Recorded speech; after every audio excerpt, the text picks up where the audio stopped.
Imagine you're at a balloon, just chilling out, having a good old day. But then, boom, suddenly someone shoots you with an arrow. You're now in excruciating pain, suffering in agony. If you're that balloon, would you want to get shot by another arrow? Of course not, right? You're going to say no. But the thing is, we do this to ourselves all the time. The Buddha asks us this exact question in what he calls the two arrows parable. He teaches that in life, the first arrow is unavoidable pain.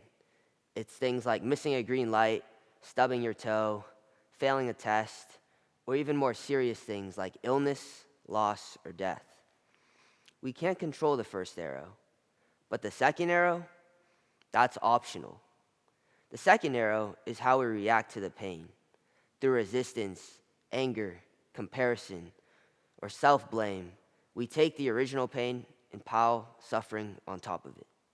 Of course, none of us want to do this, but we do it all the time. So besides showing off my incredible archery skills, this talk is really about one question. How do we stop shooting second arrows at ourselves? If you can already answer this question, well, good news, you're already enlightened. Feel free to zone out. But from my experience, the most powerful answer to this question has been mindfulness, especially mindfulness of our thoughts. Now I know what you're thinking. Mindfulness, that's like a monk man sitting in a cave. Bells dinging and donging, incense flowing everywhere, robes. You're like, bro, that's not me. But today, I want to share how we can all use mindfulness to lessen the suffering in our lives and in turn make us undercover monks. And a quick disclaimer is that this is my second semester of senior year, so me even giving this speech has to be pretty impressive, so please go easy on me. But unfortunately, I didn't discover mindfulness through a weird cave. During my junior year of high school, I started to struggle deeply with comparison. Anytime I looked at someone, my mind immediately searched for reasons why they were cooler than me, happier than me, and just living a better life than me. Now, at first, it felt normal. I mean, we teenagers aren't known to be the most emotionally stable people, as the parents in this room probably know too well. But then, it spiraled out of control. At school, my thoughts went into overdrive. I constantly felt like I wasn't enough, like I was missing out, like I wasn't living the right high school experience. And that year became the hardest period of my life, and I fell into a deep depressive state. And somehow, I still had to take math class through all of it. Now later, I learned I had comparison OCD, which explained why the thoughts felt so intense and uncontrollable. Obsessive compulsive disorder, also known as OCD, works as an often chronic mental health cycle where the brain becomes stuck on specific thoughts, triggering anxiety that leads to repetitive distress-relieving behaviors called compulsions. But even without OCD, I think we can all agree that we all have intrusive, negative, or just plain up unhelpful thoughts.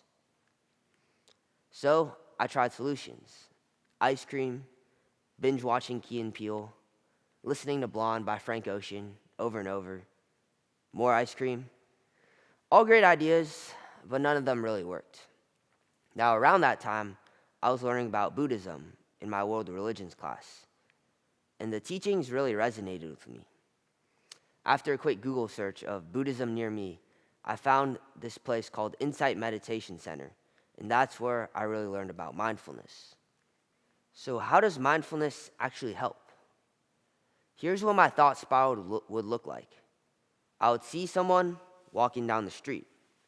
My mind would immediately generate evidence for why they were cooler than me.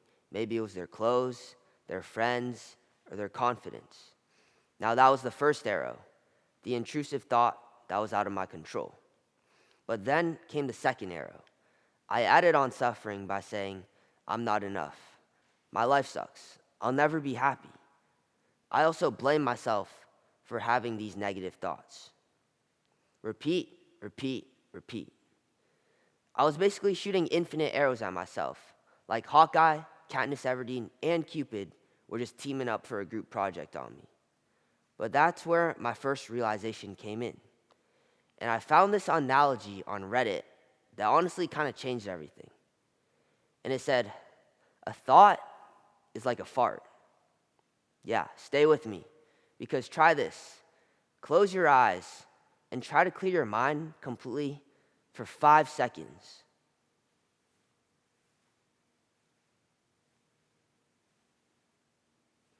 Now, most likely, thoughts immediately popped up, and that's because thoughts, they happen out of our control, just like farts. And they also, sometimes, they just stink. But the thing is, they pass. And that realization was huge, because I couldn't control my thoughts, but I didn't have to engage with them. Now, the fart analogy helped me understand that thoughts weren't my fault. But the next one taught me what to do. And for some reason, I also found it on Reddit. And it said, thoughts are like pop-up ads. They just appear, they're annoying, and they're designed to make you keep clicking and interacting. When I'd get thoughts like, everyone else is cooler than you, or this is senior year, you should be happier and more exciting. Again, those were the first arrow, the intrusive thoughts out of my control. During the days when I let those thoughts take over, I blame myself for not having a solution. I should have played more sports. I should have done more activities. I should have more friends. Each should was a painful arrow I shot at myself. I felt like I had to fight or get rid of these intrusive thoughts. But that resistance, as well as the additional stories I added, were more second arrows. But mindfulness taught me something different. You don't close pop-up ads by arguing with them. You close them by recognizing them. Mindfulness is becoming the observer rather than the reactor. We can't change our thoughts, but we can change our reaction. And we can choose to react by simply observing without fighting them. So when a comparison thought appears, instead of going with it, I can say, oh, that's a pop-up. I don't need to click it. I don't need to fight it. I can just close it. And that space between the thought and the reaction, that's where freedom lives. Let's try a quick experiment. Close your eyes and focus on your breath. When a thought arises, just notice it. No judgment, no story. Just, there's a thought. That's a pop-up ad. If that thought is unhelpful or untrue, imagine yourself clicking out of that pop-up ad. Now, life will always shoot the first arrow. Pain is part of being human. But the second arrow, the spiraling, the self-criticism, the blaming, the endless mental clicking, that's something we can learn to put down. When we notice ourselves shooting second arrows at ourselves, that's when we regain choice. And that choice, to observe instead of react, changes everything. So that's it. Are we feeling enlightened? I see some of y'all already starting to ascend from your seats. So here's the takeaway. The next time you feel overwhelmed by your thoughts, try becoming the observer. Notice the pop-up ad, let it pass. Don't shoot the second arrow.